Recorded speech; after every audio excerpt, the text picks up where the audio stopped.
Hello everyone, আজকে যে news তোমাদের শোনাবো, যারা বাঁকুড়ায় থাকে তারা নিজেকে প্রচুর গর্ববোধ করবে যে তারা বাঁকুড়ায় কিসের জন্য থাকে। তো গাইজ, আজকে যে নিউজটা হচ্ছে, তো নিউজটা শুরু করা যাক গাইজ।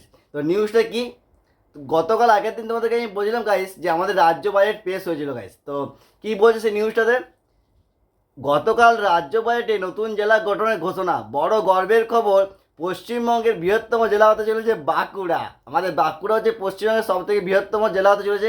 কী কী কারণে বৃহত্তম জেলা হতে চলেছে সেটার নিউজ শেয়ার করি গাইজ। প্রথম হচ্ছে প্রাকৃতিক সৌন্দর্যের ভাণ্ডার, মুকুটমণিপুর, শুশুনিয়া পাহাড়, জয়চণ্ডী পাহাড় ও সবুজ ও সরঙ্গম প্রথম।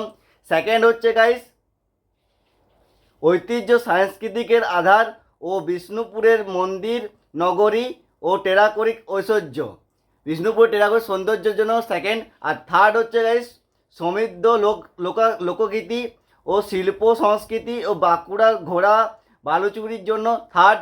আর